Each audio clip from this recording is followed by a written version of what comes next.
So advice is, if you have a nice green estate, please give us a call. Yeah, pretty much. If you've got an infill block, give us a call, but prepared to pay extra. On top of that, It costs what it does, Yeah. a lot of the time the price reflects the site works in saying that, So if you think you've got a bargain, you don't. Especially in a market Okay. like this, let's be honest, right? Yeah, no nothing's one's selling cheap. something for less than it's worth. This is the Build Out West podcast with your host Tony Hyde from Evolution House and Lawn Specialists and Catherine Smith from Build Bright Builder Brokers. If you guys are looking to build in WA or simply curious to see what's going on in building, you guys are in the right place. We're here to give insight with professionals in the game, coming to give the inside scoop. Episodes are uploaded weekly, so don't worry, we don't skip a beat and you won't either. Like, share, subscribe, sit back, relax, and let's go. Hello and welcome to the Build Out West podcast with your host Tony Hyde. And Catherine Smith, good morning. Good morning, good morning, good morning. How are we? Good. We have a lovely guest today. Welcome aboard, Yep, thank you. Haydn Wood. Yep, from Status Residential. What's your official job title status? Sales and marketing manager. Sales and market manager. I feel like you wear a lot of hats. Every time we talk, you're wearing multiple different hats on different days. It's true, yeah. But I mean, look, when it comes to all the challenges, I suppose, that are out there at the moment, my side of things, if I'm not a bit all over all the things I have to be, the team, can fall behind, put pressure on the admin staff, etc. So, yeah. Yeah, I've worked with Status since I got into the game, and you were one of my first ever deals, like as another first, but you're one of the first, and I've always leaned on you for that because you really your building knowledge and experience is pretty good, especially in that infill market and all that. Which, funnily enough, is something we're going to really talk about today on this podcast because you do know that stuff right down to that one we done with NDIS and all that sort of stuff. That was like, I was amazed at how much you knew about that. It was really impressive. So Yeah. yeah. So today we're really going to discuss different types of land and which builders are building where and why. Although we are in a land shortage, there's also this weird rules around which builders are going to build where and why and all the rest of it around that. So the way we sort of, I guess, separate the two is obviously infill and then estate builds is the other way. So explain the difference, Haydn. Hold on. Let's get Hayden to introduce himself. Oh, Before yeah. we jump ahead. Who are you and what do you do? Tell us about yourself, Haydn. We get so excited to have you on. Man. we know Haydn. Yeah, so sales and marketing manager at Status Residential. Look, we're a sort of medium-sized builder. We do have experience in infill, obviously, but our main sort of bread and butter is your first home buyer, estate build sort of stuff. We've been around since 2018 now, so through the boom, we've been exposed to nearly every sort of build, as you can probably imagine.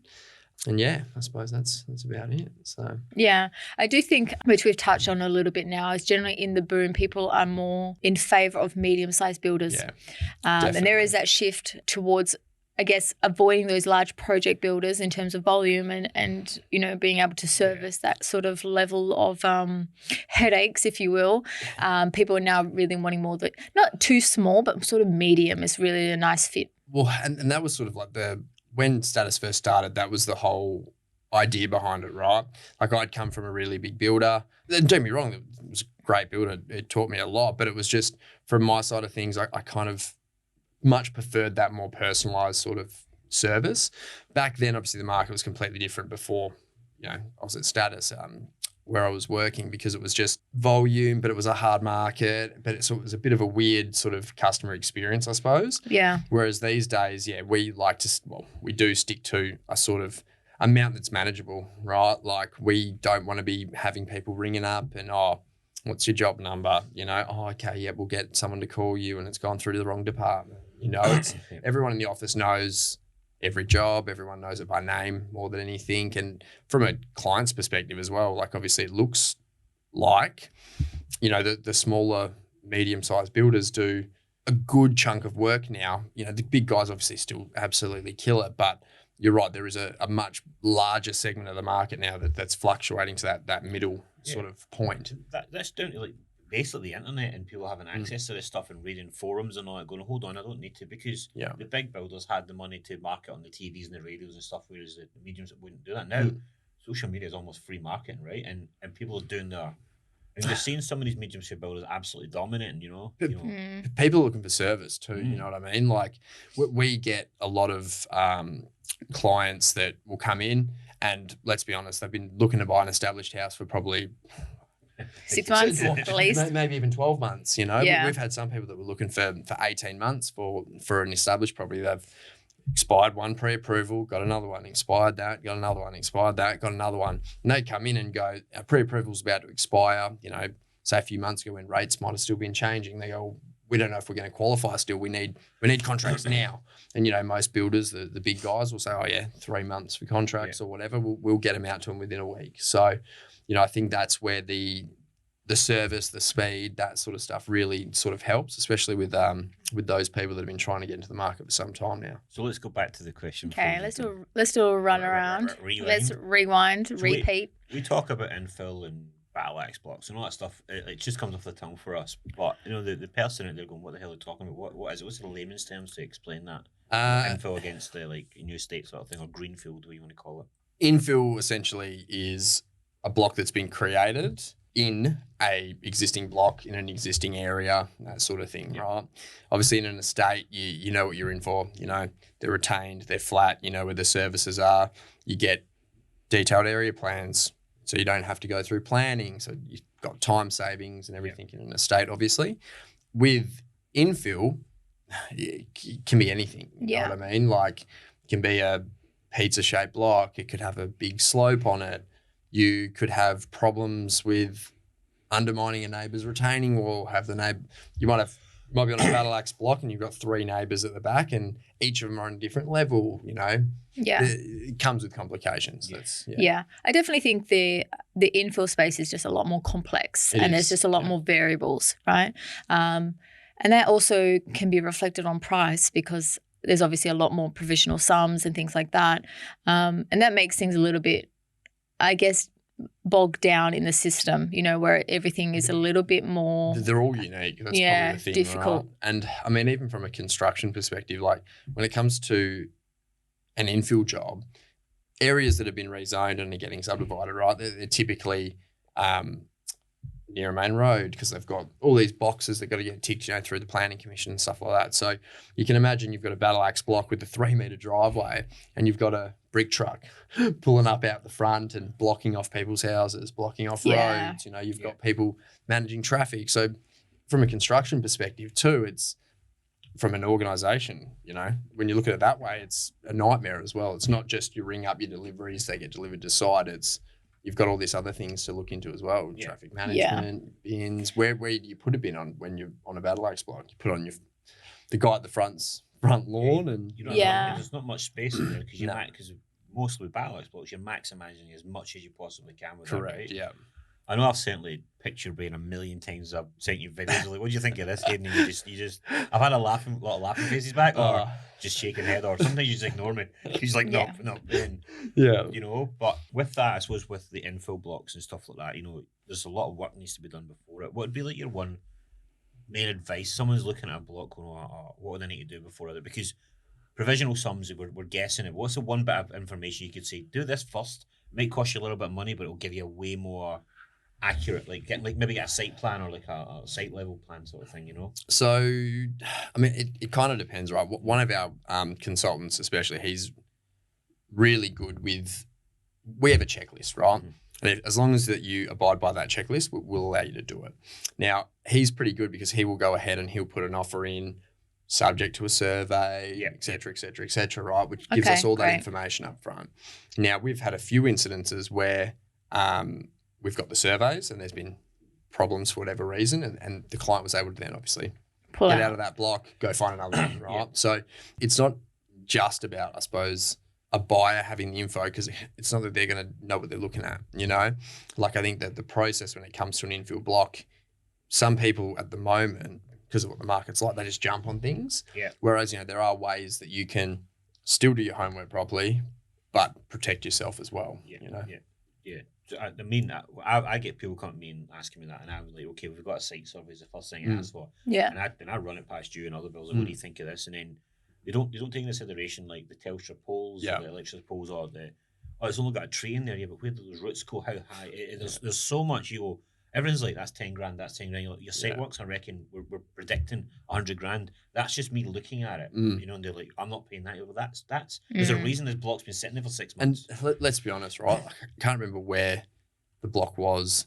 One of the guys bought me one the other day and he was like, oh, look how cheap it is. And we did the numbers and, you know, site work was going to be through the roof. But then when you compared it to, say, an estate block in that area, it's actually exactly the same. It was, you know, call it 50 grand different, but the costs that, you know, maybe the developers, you know, want to get it flat, leveled, serviced, etc.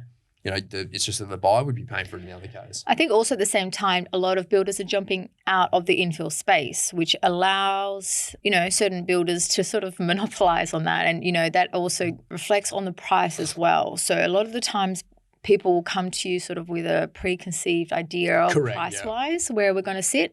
And then you look at it very quickly and you're like, look, realistically in this market, building in Lesmurdy or whatever on a hill, you know, there's only going to be probably 3 builders that I can think off the top of my head that would entertain it. The price is going to reflect it. You know, and that's where people need to obviously take into consideration that right now builders are busy and they're getting the pick of the bunch, and they really, like you said, they want those easier jobs that are flat, they're retained, that they know what they're getting into, that they can do fixed provisional sums. They know what they're in for, if that makes sense. Whereas if you're going to go infill, particularly 2024, 2025, the price does reflect that. Look, I think as well, we've had a few infill jobs over the last probably 12 months where things that you wouldn't even think about have happened, right? There was one in Scarborough, right, 2-story off a laneway. Concrete truck rocks up, main roads have shut the laneway for 8 weeks. Like, do you know what I mean? So there's all those sort of variables, and I think as well, that's something that can, you know, just happen no matter what, I suppose. But some blocks, you kind of feel like as well that when these are getting approved for subdivision, they're getting a bit looser. You know what I mean? So we're noticing things that you're kind of like, oh, geez, I can't believe that that's already titled. Like, this isn't done. Why didn't they make them do that? And that obviously, those costs that aren't borne by the developer flows onto the client. And that's what we're saying about the infill. Like, it's a really sticky market. If you're going to go in there, do your homework first and take your time. I mean, that NDIS client, you know, there was an event. Oh, cool, yeah. I'm not trying to. It was the client's son was severely disabled, needed loads and loads of stuff, but unfortunately the real estate agent just sold the block and ran away. And it was on so many slopes and it was horrible. That was the other builder. A builder had told him to buy it, and it was 4.5 meter slope. Wow. It was like and this. I can imagine this amount of dollars, and it turned out had to be flat because he's in a wheelchair. You know, we took that on, and then you worked absolute wonders with it. With got it approved through planning and everything, and then rates go up, and unfortunately, But it was just, but that's what we're saying to people is don't greenfield title block, they're fine, but see these when you're looking at these blocks, like, go and get an expert. If it means come to me or Catherine or go to you or whatever, come to us. We'll help.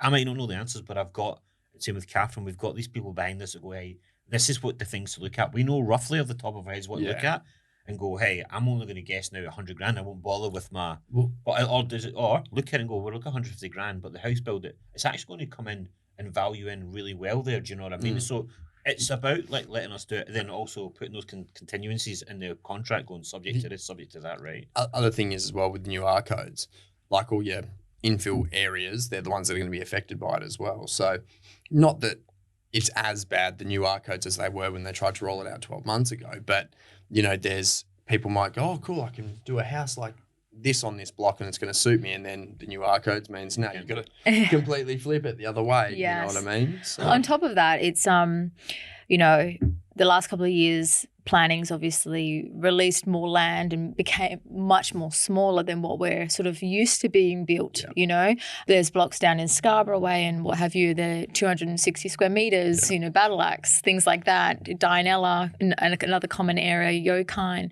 But what's now happening, which I don't think planning obviously took into consideration, is there's actually no builders that can actually do a 260 square meter Battle Axe block. You know, this is extremely niche in the Perth market. So although they're releasing land and they're trying to, you know, restrict that urban sprawl, we now actually have the issue of finding a builder that will actually be able to build such a narrow, small and then they change the R codes on you too, and then they're kind of on some blocks when they tried to release those new R codes last year, you're almost forcing certain blocks to end up being 2-story. Correct. With the extra outdoor living area, the planting space, the north-facing courtyard, More all like, those almost things. like townhouses now, yeah. And when construction costs are going up all the time, it's, you know, a 2-story build is, it's just like Infill. Not every builder wants to touch them anymore. And the cost of them are going up and up and up. So they kind of forced a bit of a stalemate there, if you know what I mean. Yeah. And they're the blocks that are sort of sitting there. I actually had one come across my desk. It was a battle axe in Morley, which is a house behind a house. And it was under offer 3 times, right? And they just could not get a builder to do a battle axe in Morley, you know, where if you said that whatever years ago, it would have been a non-issue, such a non-issue. But now they literally had 3 different parties have it under offer, all separate. None of them could find a builder to actually build on the block. So they kept having to throw it back. They just couldn't find anyone that wanted to actually do the job. And Morley is close to the city and everything.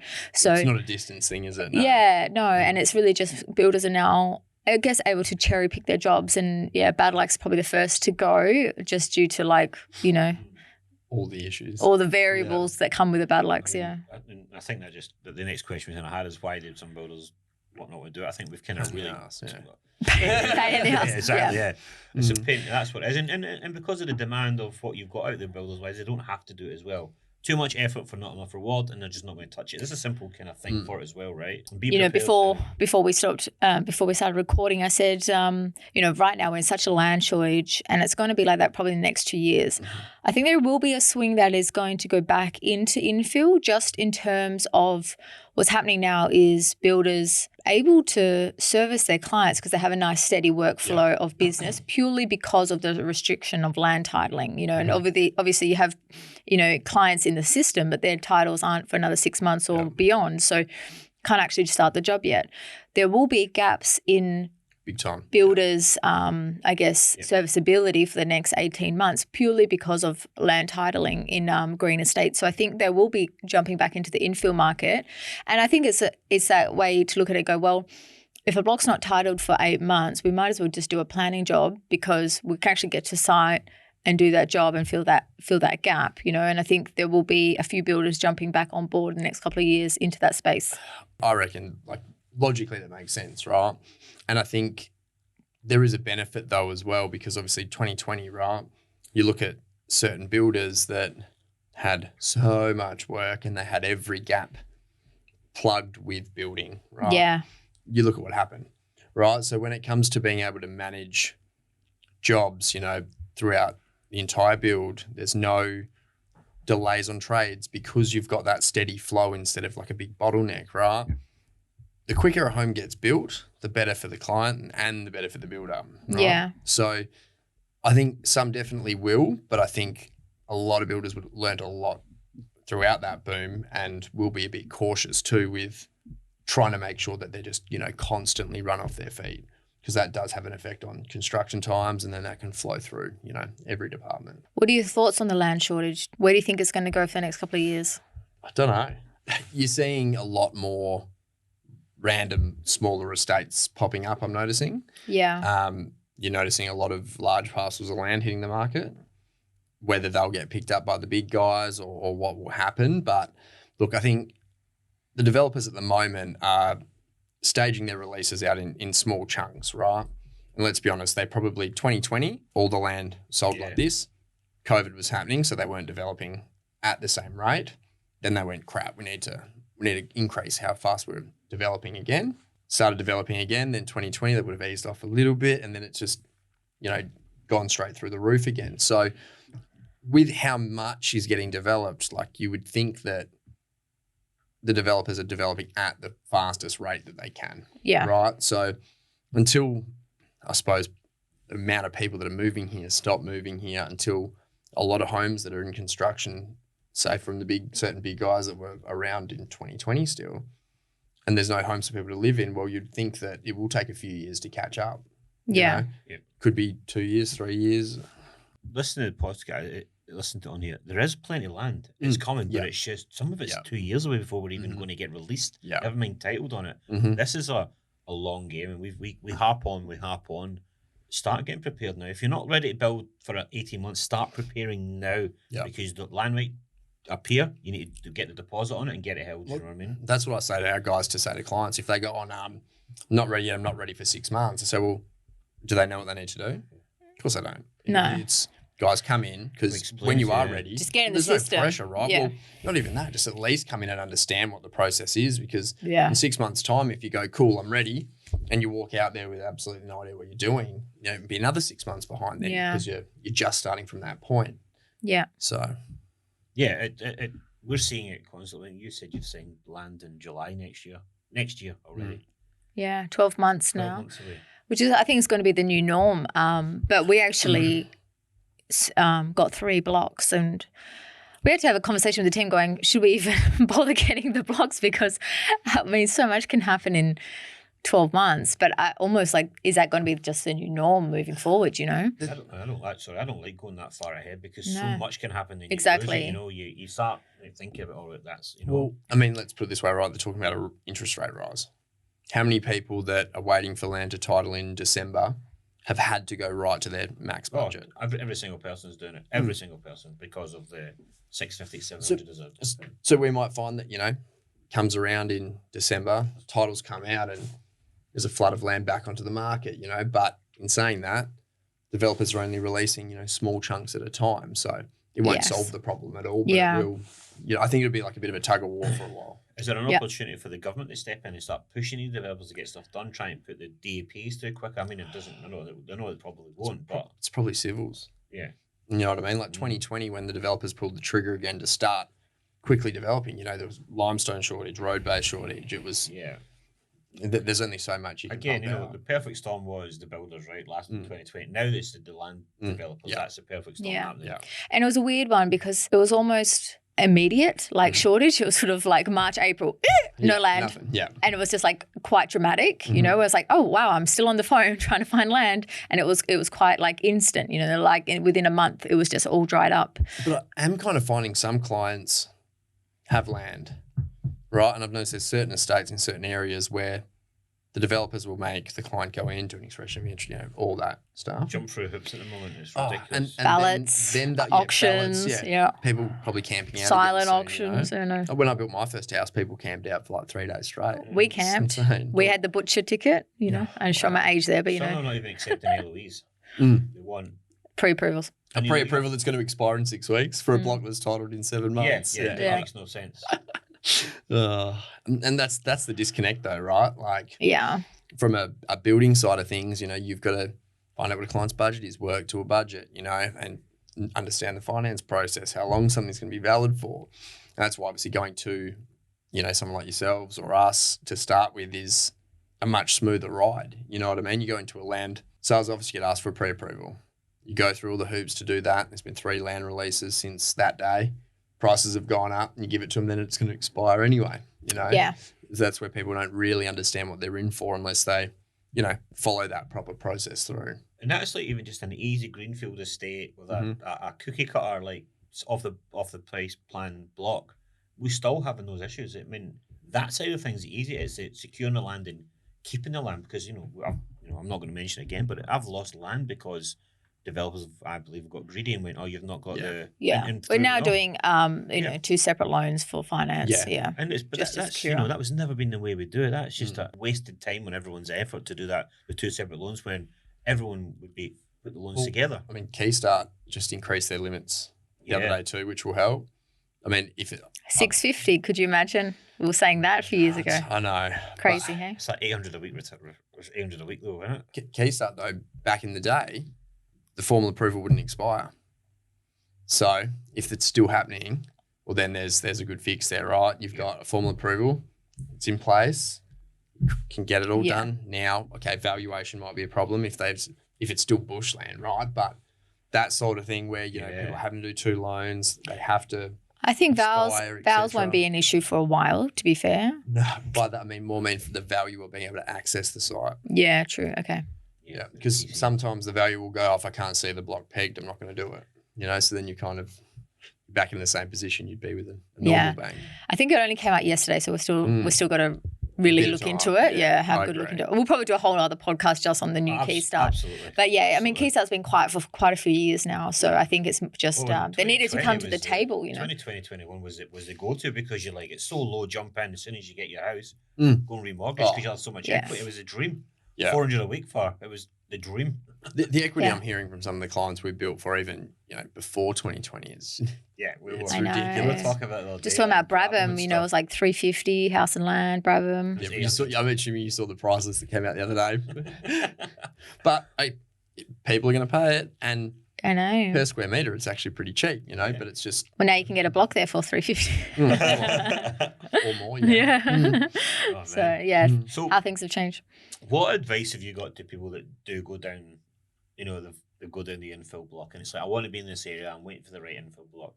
And you can't say don't because that's not an option. You've got to use your expertise. No, here. they could flip it, right?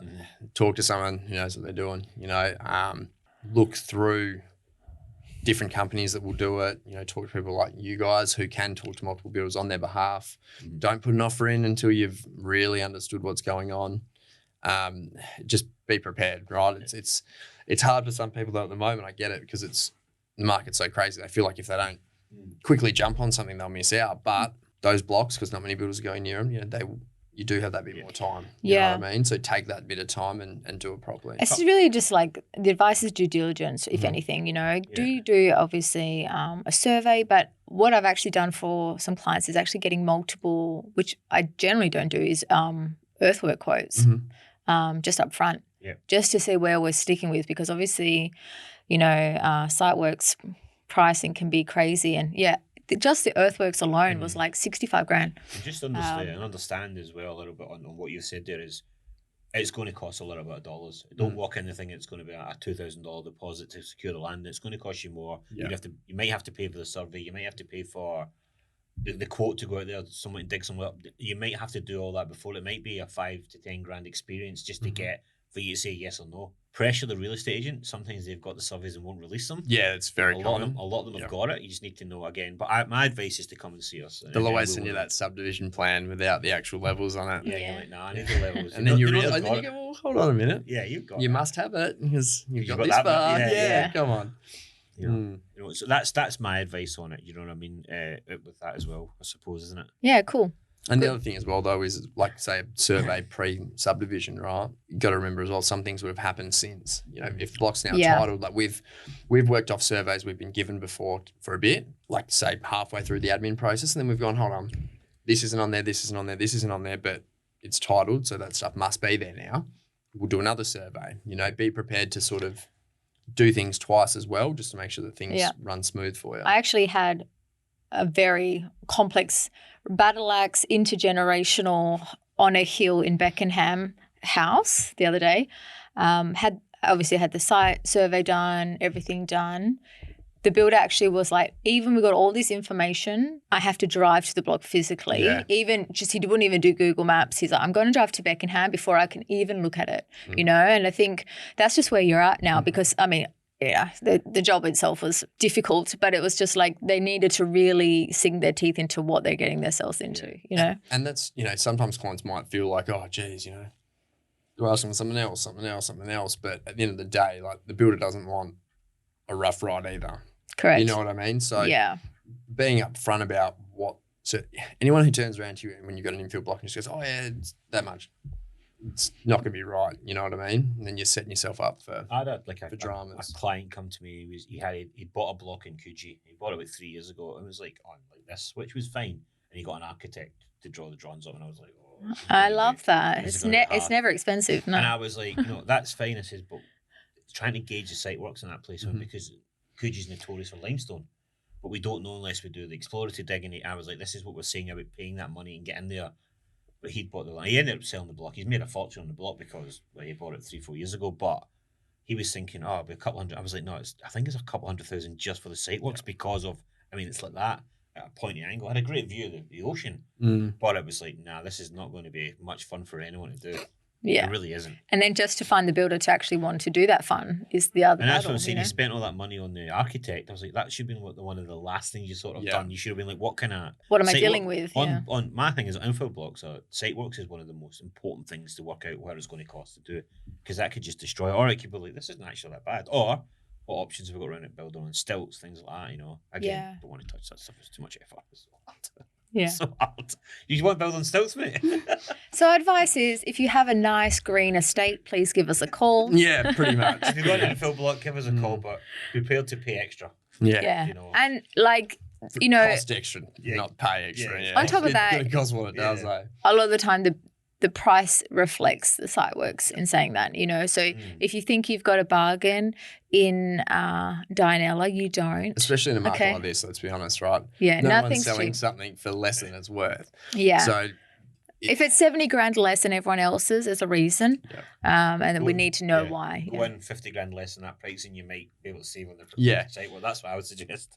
But be prepared for the real estate agent. Not even to accept the offer. And send it straight back.